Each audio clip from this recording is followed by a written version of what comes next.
developed by the Benson Institute, and we're kind of, when I was trying to decide how to grow in Idaho, because I moved from Houston, I have no idea how to grow in Idaho, right?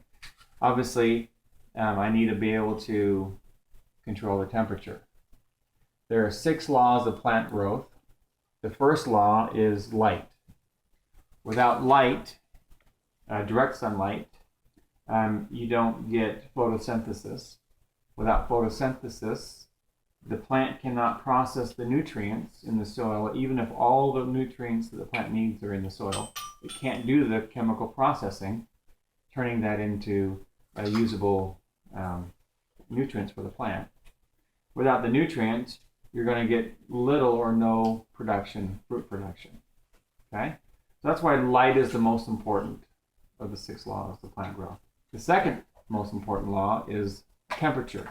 And that's where the Walipini really shines, is temperature, being able to regulate temperature. As a matter of fact, the Benson Institute says the primary goal in building a Walipini is to have a stable growing area where you can have temperature and light. Okay? So the Walipini was designed for, in this book, and this is a revised edition for 2002, was developed for La Paz, Bolivia. La Paz, Bolivia is 16 degrees south of the equator. So if this is the equator and you're 16 degrees south of it, the sun's going to be pretty much straight down. Mm-hmm. If you're in Idaho Falls, Idaho, you're 43 degrees north of the equator, so we're about 60 degrees off from La Paz. And the sun's going to be coming down like this. All right? So we have to keep that in mind as we talk about, the Benson's Institute's, the 2 most important things is light and temperature. So I think they understand that in plant growth. So how do we apply what they're doing in Bolivia to Idaho, right?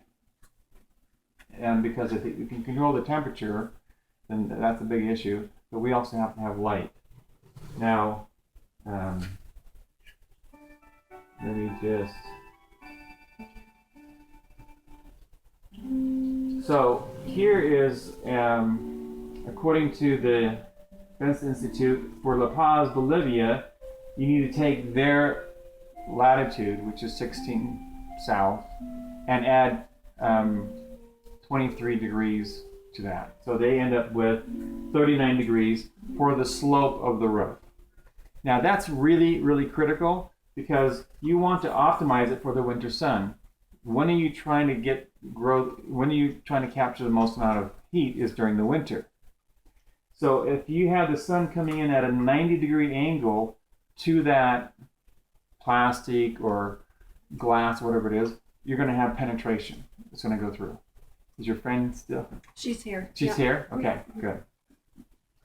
So in order to get that same 90-degree angle, does that make sense? Because what we're trying to do, and the reason why the Benson Institute says you have to be down a minimum of 6 feet to 8 feet, is because you're trying to use all of this mass, this dirt, as a battery. You're trying to get as much sunlight down to the soil on the bottom and on the walls, especially the north wall here in north of the equator, and you're trying to hold that energy so when it gets cold at night, it releases it and keeps things from freezing. So this all makes perfect sense. Okay. So here, if we're going to do the same math, the wall, the glass here or the roof here in Idaho Falls area needs to be at 66 degrees. So we have that same 90-degree penetration. Make sense? Yeah. All of the Walipinis that I've seen here in Idaho have about this 40-degree angle on it. All right. Now, if we want to, by putting this 66-degree angle on it in Idaho or this 39-degree angle on it in Bolivia, it also optimizes it for the summer sun because you don't want to be packing that thing full of heat during the summer, right? you still want to be growing in it. You want to be able to control that temperature. Now, I went to a neighbor's garden here, and one hailstorm this last summer annihilated a year's worth of growing. All right? So you still want to be able to grow in a protected covering if possible. So if you have this low angle here in the summer, here in La Paz, the sun's going to change its angle and it's actually going to bounce off. So it's going to reduce the amount of heat, which is perfect. And if you have the same 66-degree angle here in Idaho, of course the sun's coming from a lot higher angle during the summer, right? It's going to bounce off and you're going to reduce the amount of heat inside of there so it doesn't get too hot. Unfortunately, the ones I've seen, the angle's about like this, not like this. Now, what does a 66-degree angle look like? Well, this is about a 66-degree angle. And I don't know where that was built, but you can see that they're going to get pretty good light penetration during the winter, and then as the sun goes up, it's going to just reflect off. So that's really what we're looking for, is maximum light penetration, so we get that energy into the soil and we store that in the soil. Now, something that's in the Fence Institute manual says that it's important. Let me just get the proper verbiage. I'm not misquoting. It says locating the growing area. Okay, growing area means where you get the plants planted, right? 6 to 8 feet underground and capturing and storing daylight solar radiation are the most important principles in building a successful Walipini. So why do you want to have the plants 6 to 8 feet down on the ground? Probably that's where below the frost line or where the warmth of the earth is affecting them. Okay, why not have them 4 feet up? You lose that, I guess.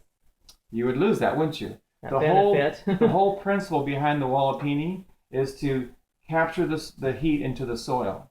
Okay? Now, if you've got your plants 4 feet up in the ground, what are you also doing? You're casting shadow on your battery, the soil down there. And so that soil isn't going to retain the energy which is the whole purpose behind the Walipini. David, so what time of year did you go see Kim's? I saw his about 2 months ago when I moved here. So we went in January and our feet froze. So what you're saying is so true, because he has those raised beds and our feet started to go numb, even though up in our heads and everything like that was in the direct sunlight was fine. Yeah. It was so cold. Yeah, and he's got a beautiful Walipini. It is beautiful. It's a $20,000 Walipini. It is. It's about the size of this living room. Okay, and it's fabulous. It's impressive. And I'm trying to grow food for my family, and so I'm taking the principles that the Benson Institute specifically applies to building a Walipini, and that is capturing energy and light, the two main laws of plant growth. Okay, so probably what you noticed is your feet were cold because, again, his angle isn't the 66 degree. Yeah, it's not steep. Well, it's steeper than Joseph's was. Joseph's was almost flat, but so it was steeper. But yeah, your feet just about froze to death. Yeah. So and then what do you do as far as your water table being at 5 feet? Okay. So here's Kim's Walipini, and here's his angle, and here's 66 degrees. Yeah. Now, I want you to also notice where the shadow is. Well, and it was a big deal, and that's why he raised his beds up so high, because he wasn't getting any sunlight to his plants if they were on the ground. Right. Okay. So the Walipini is a great concept at the equator. All right. So and then here's Joseph's, and again, you have to and here's the angle. And there's 66 degrees, and here's angle. So what is happening to the sun when he needs it the most? Bouncing. It's bouncing. You're going to have cold feet, and you're going to have cold soil, and you can't grow the plants in the dirt and here because the soil is cold. Mm-hmm. And why is it cold in Kim's and Joseph's? Because they're not even letting the sun in, and they may not be aware of this. But they've spent all the time and effort and money and resources to build these, but you have to apply the principles. If I Your give location. right, and in the book it says this. Actually, I don't want to misquote, so let me just read from the Benson Institute manual. It says the Walipini in the bulletin is designed specifically for the area of La Paz, Bolivia. However, the principles explained in the bulletin make it possible to build a Walipini in a wide variety of other geographic and climate conditions. So that's the good news. But you have to apply the principles that they teach in the book in order for it to be successful. So the first thing is getting the light in there so that we can control the temperature. Okay. The second thing is light to grow the plants. Again, no light, no photosynthesis, no nutrition, very low or minimal production. Now, I have grown gardens 5 different ways. I've done hydroponics. I've done back to Eden gardening. I've done layer lasagna gardening. We've done organic gardening. We've done the mid-ladder gardening method. And as we were doing each of those one at a time, they were all producing. When I did all 5 of them at once, I had a comparison, and it was night and day. One gardening method completely decimated the results from the others. Without that comparison, I didn't know how minuscule.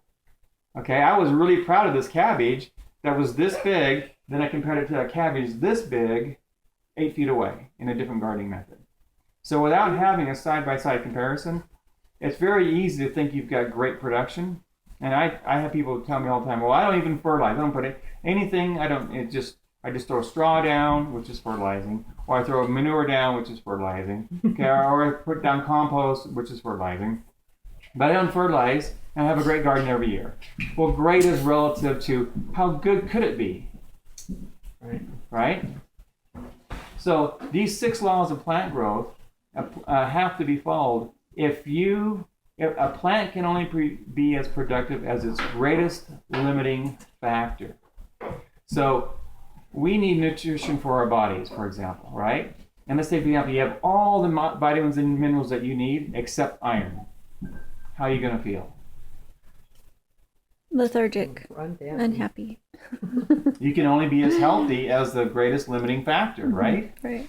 Does this make sense that it applies to plants? Mm-hmm. Okay. So if you get the right temperature, which we're not getting in the Walipinis up here in Idaho, because I haven't seen one with a 66-degree roof that lets the light in, which allows the soil to be heated and retain the energy.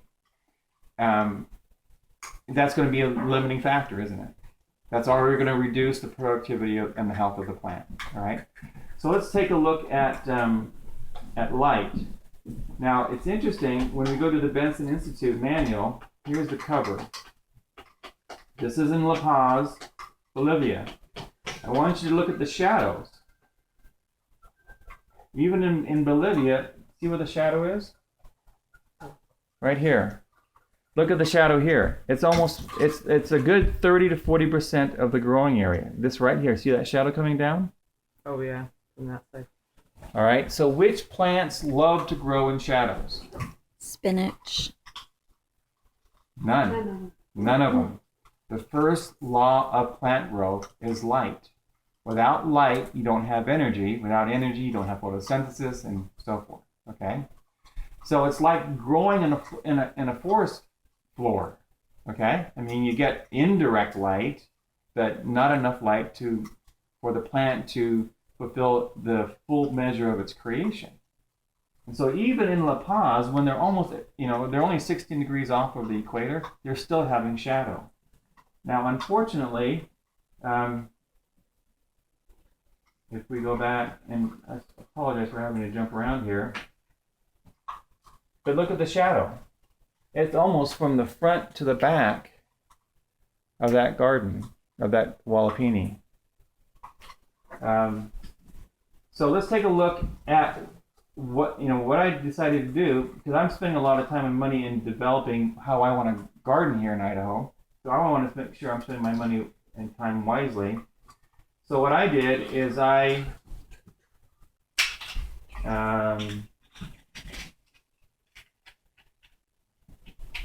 went out and photographed every hour on the hour my Geoair 8-foot deep garden pit. Okay, now of course I'm going to be growing, this is all going to be filled in, I'm going to be growing at ground level.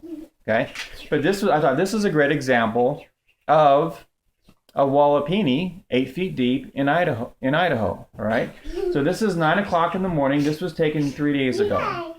Sunrise was at 7:30. So this is actually 20 feet wide. A Walipinis are generally 12 feet wide. So you can imagine a Walipini is going to be going up to about here. Okay. An hour and a half after sunrise, how much sun is getting into the garden pit? None. None. It's 100% in And that's shadow. 8 feet deep. Mm-hmm.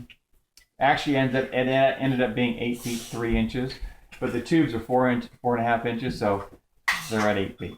Okay. How much sun is at ground level? Total sun.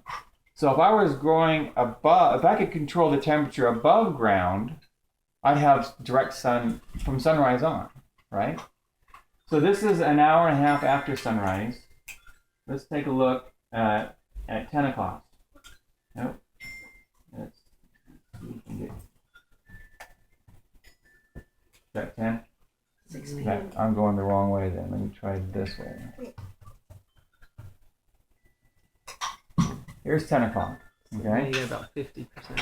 About 50% of the entire 20-foot width. But again, how big is a Walipini? 12. Still. So I'm probably about 75% in shadow at 10. And this is I don't have a wall here, so all the light's going directly into the hole. How much of the soil is at ground level is in light? Okay, so let's take a look at 1. I went from 10 to 1. Let me see if I can go this way. That's 9. 5, 4, 3, 2, 11. I don't know how okay, so here's 11 o'clock. We're at about 45% in shadow. Half my garden is shadow. 2 o'clock, I've got 30% in shadow. 3 o'clock, 30% still in shadow.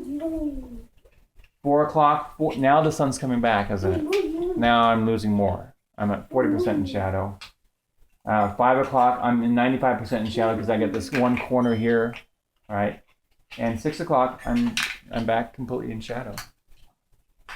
So you want to have your plants in direct sunlight with the right temperature at 8, 10, 12, as many hours a day as possible. The biggest produce grown in the world is grown in Alaska during the summer when they have 16-hour days of direct sunlight or whatever it is, right? Right. So that's why I decided to use the Geoair concept. And that is because I can control the temperature without having to pay for cooling or heating. Right. And I'm applying the principles of going down 8 feet because that's where we have a consistent 55-degree temperature. So I'm applying that principle from the Walipini manual. But without planting my plants that far down and causing a shadow issue, I've got to raise the plants up so they have full sun.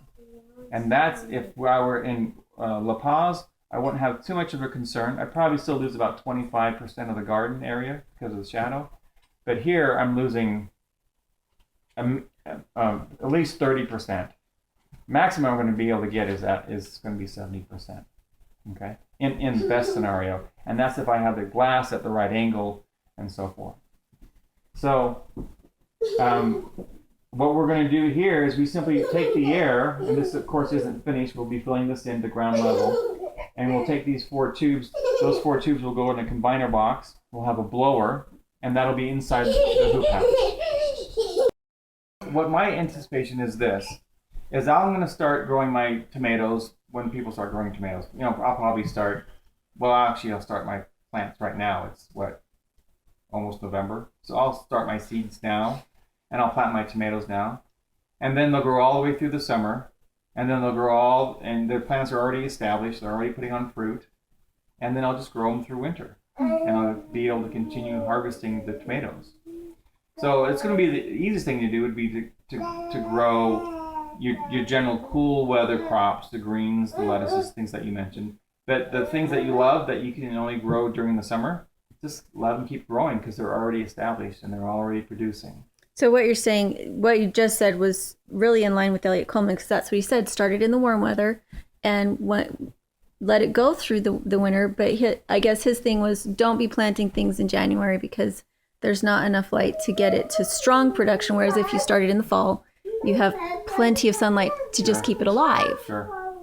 As long as you don't have really... Keep it alive and still produce. Right. Right? I fully plan on eating tomatoes in December and January and February because they're already producing. The maturing will be slower. It needs light to mature. And so it'll take a little bit longer, but I'll have vine-ripe tomatoes all the way through winter, and the cucumbers and the melons and the squashes. Yeah. So let's. Any questions on what? Does this make sense? Is it confusing?